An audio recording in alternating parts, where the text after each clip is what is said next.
This is the most massive thrift haul of my life, so I figured we could try it on together. Welcome to Thrifting 101. Here are the best thrift tips I've learned over the years. Thrift flip with me for painted pants.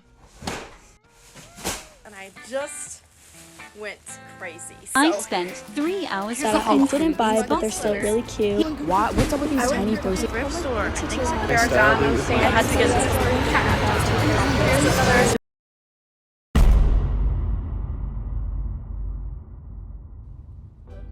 It is no secret that thrifting and reselling has become a popular activity for many young people within the last couple of years. I'm sure many of you go thrifting or at least know someone who does. Personally, I go thrifting at least twice a month since it is usually cheaper than buying clothes brand new. In fact, 80% of my wardrobe right now is thrifted. According to ThredUp, a company who has spent the last decade studying resale, nearly half of Gen Z and millennials are spending a larger portion of their apparel budget on secondhand items as compared to 5 years ago. Not only has thrifting become increasingly popular, but so has the business of reselling. In fact, in the US, the secondhand market is expected to double up to $82 billion by 2026.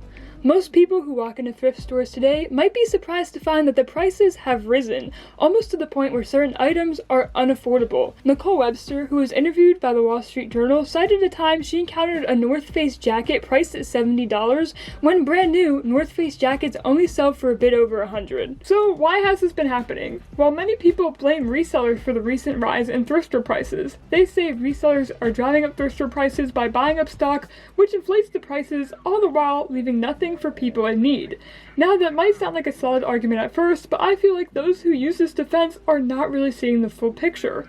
Let's talk about the real reason as to why thrift store prices are rising and why resellers are not solely to blame. Hello, I'm Blue Moon. And I'm Red Moon. And we acknowledge this take is very controversial, but hear us out. Here are some of our credentials. Besides being YouTubers, we've also started reselling over the summer, and we're continuing to do that now. And besides all that, we've been on both sides of this argument, so we've been thrifting just to thrift and not to resell, obviously, like our entire lives. I've thrifted way before reselling. Almost since childhood. We've also bought from resellers, so we've been on 3 sides of this argument. Yes. And let me show you what I got, because it's cute. We mostly buy secondhand dolls from resellers and occasionally clothing, so we've been on that side, the customer side as well. So besides reselling, we've been customers, and we've been regular people just going thrift shopping.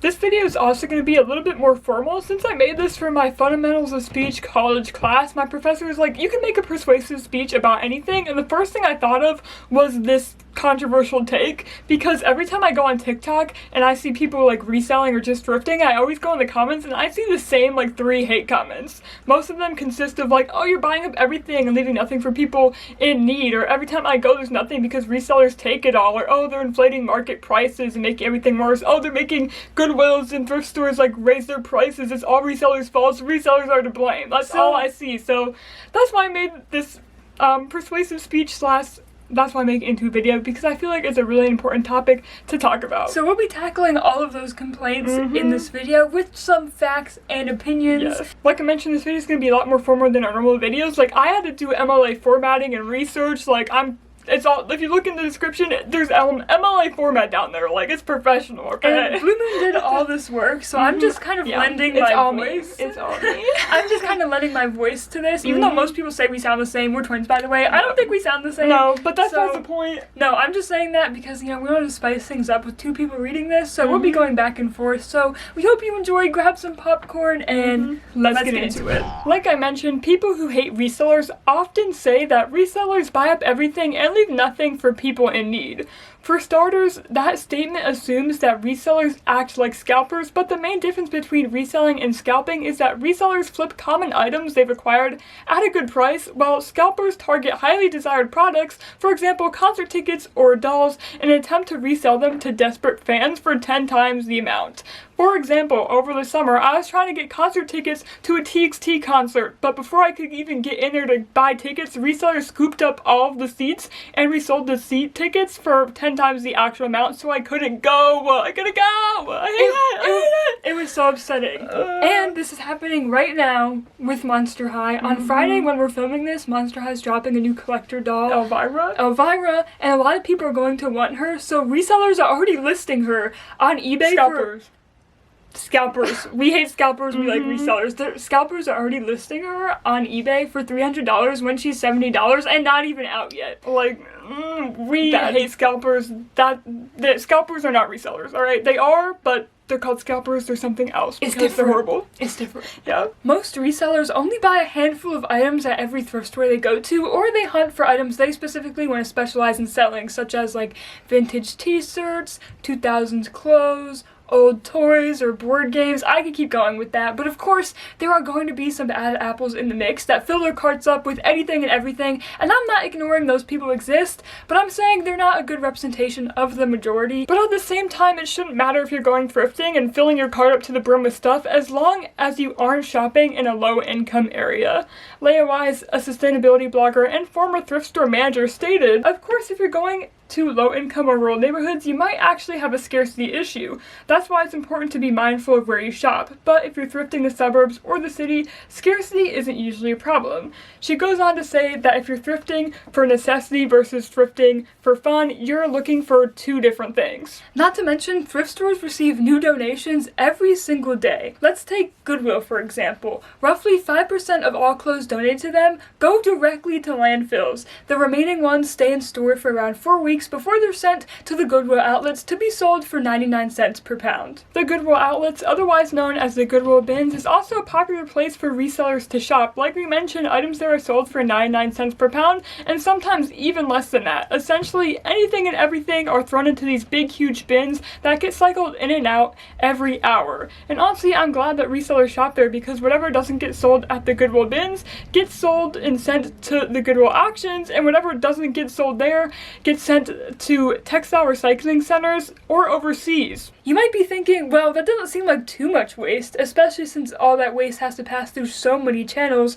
Well, even then, according to greenamerica.org, Americans generate 16 million tons of textiles each year, and 10 million of those textiles end up in landfills each year. That's more than, like, I'm bad at math, like 90% of all textiles we make end up in landfills. Those are some big numbers. Big bad numbers. A big contributor to this has been fast fashion, which has also been flooding thrift stores recently. The industry itself is responsible for nearly 20% of global wastewater and 10% of global carbon emissions. As a result, the negative effects of the fast fashion industry has motivated many young people to turn to thrifting, reselling, and buying secondhand as a sustainable alternative. Which I think is an amazing thing that shouldn't be looked down upon, especially now that thrifting is getting popular. Resellers and avid thrifters are saving tons of clothes from ending up in landfills and giving them a second chance at life. So really, the argument that resellers are taking everything and leaving nothing for anybody else is completely false. Unless you're shopping like in the middle of nowhere in a small thrift store, you're not taking clothes from anybody. There'll always be enough for everyone. That's why I mentioned the fact that I like that a lot of resellers shop at the Goodwill bins, because the Goodwill bins is often the last stop for clothes. And look at these pictures. That's just a surplus amount of clothes that's going to end up in a landfill somewhere. And that's after all these resellers and all these avid thrifters have gone through it, and there's still that much left. So the argument proven false. Another common argument aimed at resellers is that resellers are the ones that are driving up the cost of items at the thrift store by buying up stock and inflating prices. But to put it bluntly, I don't believe any single individual is to blame for the rise in prices. What might be a contributor to this, though, is inflation. Yesterday I paid $7 for a fucking cabbage. According to the U.S. Bureau of Labor Statistics, the Consumer Price Index has increased by 9.1%, the largest 12-month increase since November 1981. So it's only natural the prices in thrift stores are going to rise due to inflation and the cost of running a store in the first place. But have some thrift stores seen the rise of reselling and thrifting and decided, you know what? I want to raise my prices since people are coming here and there's a demand. Yes, but is that the fault of resellers? No. I'll let Blue Moon explain. Resellers and thrift stores are providing two entirely different services. Resellers provide hand-sourced, curated items to people who are willing to pay a higher amount, while thrift stores receive items for free and sell them to people for a low cost. The problem here is that due to inflation, some thrift stores are starting to sell certain items for resale value in-store, which just does not work. For example, we went thrifting near our school this semester, and we stumbled upon this Coogie vest priced at $100, sitting on on the rack next to other vests that were around $10 each. The problem with this is, someone who's willing to pay that amount for that jacket is not going to walk into that exact thrift store to buy that jacket or just stumble upon it. This causes items to sit in a thrift store for months until the prices are brought down. Don't you think thrift stores should be worrying about getting clothes out to people in need as quickly as possible? As quickly as possible rather than trying to get their money's worth, because they'll always have clothes to make money off of. Let's see what the Goodwill has to offer today. These are literally free at the post office.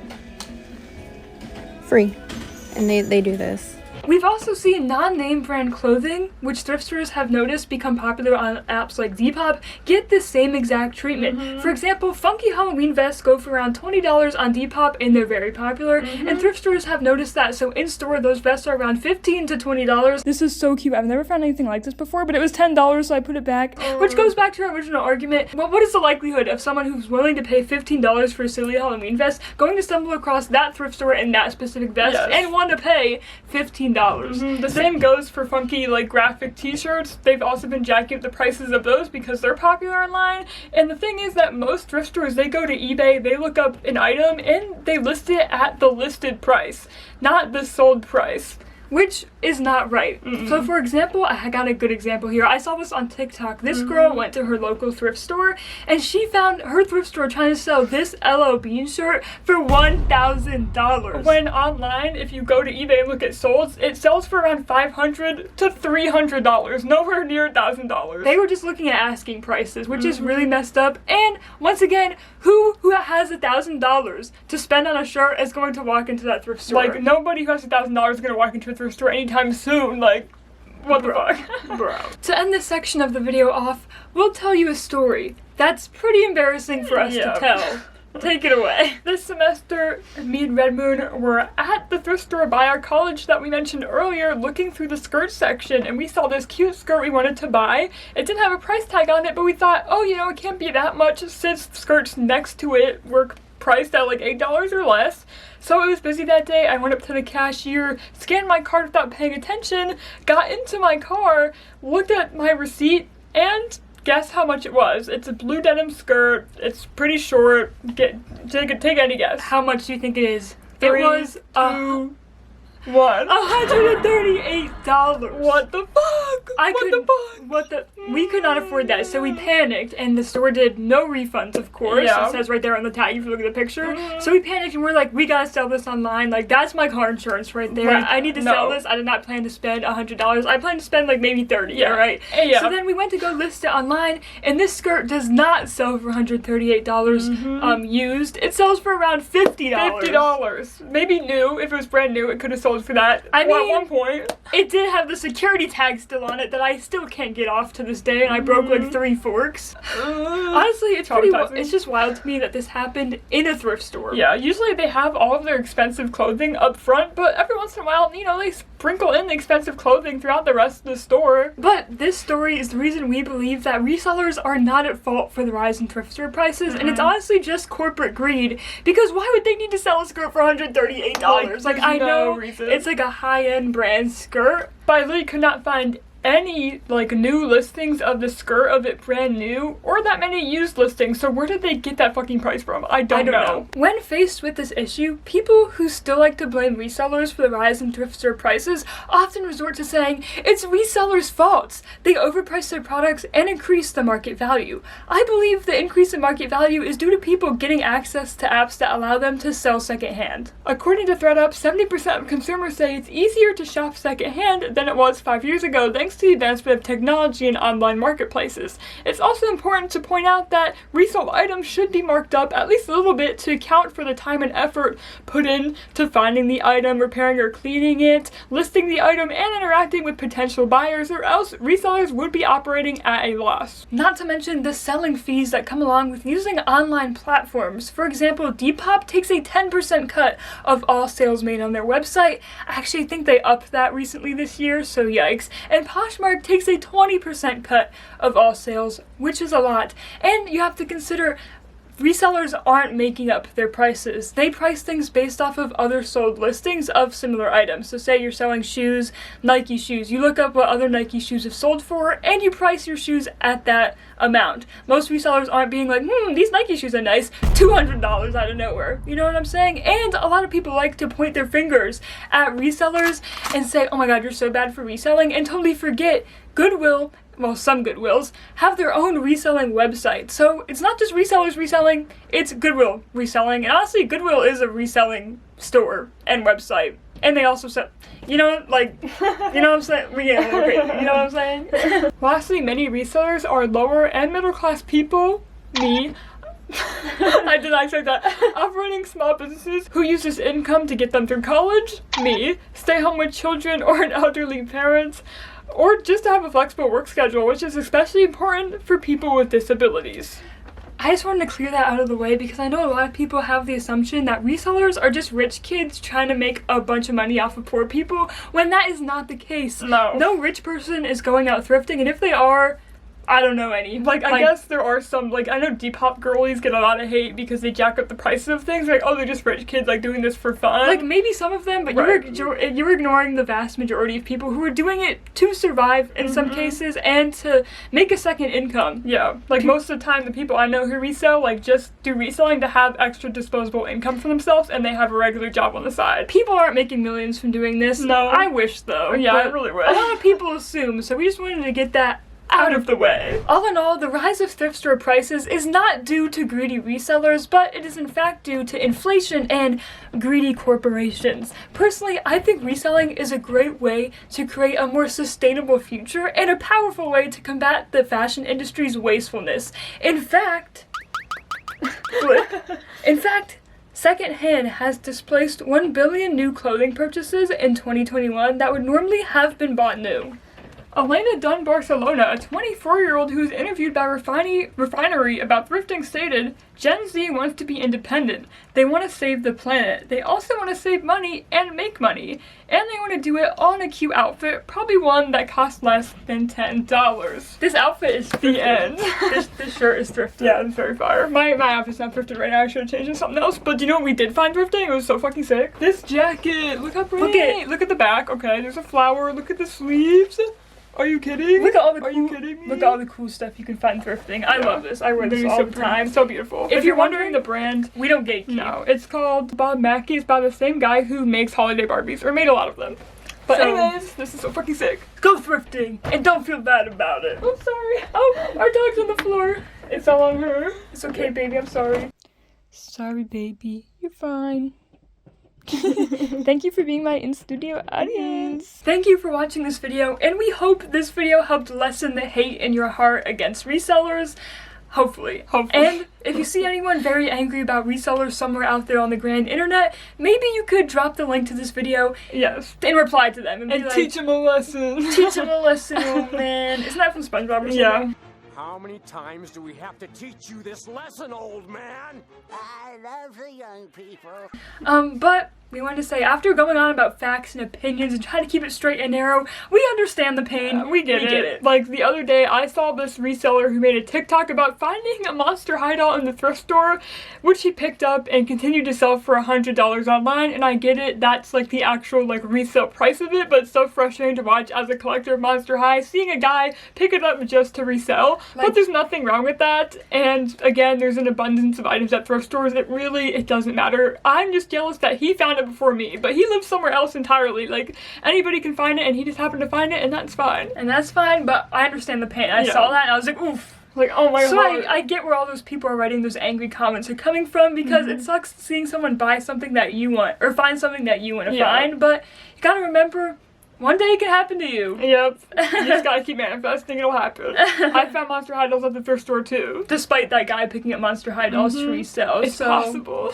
It is possible. You just have to be consistent, honestly. Thrift tip, be consistent. Just go at any time, any day, and just go maybe twice a week, and you'll find something either one of those 2 times. Yes. But anyway, this isn't a thrift tip video at all. Like, I'm not necessarily that great at thrifting, but we want to thank you guys so much for watching. Yes, if you're interested in thrifting in general, we did make another video talking about our best thrift finds over the summer, so if you're interested in just knowing what types of things we thrift and find cool, check out that video.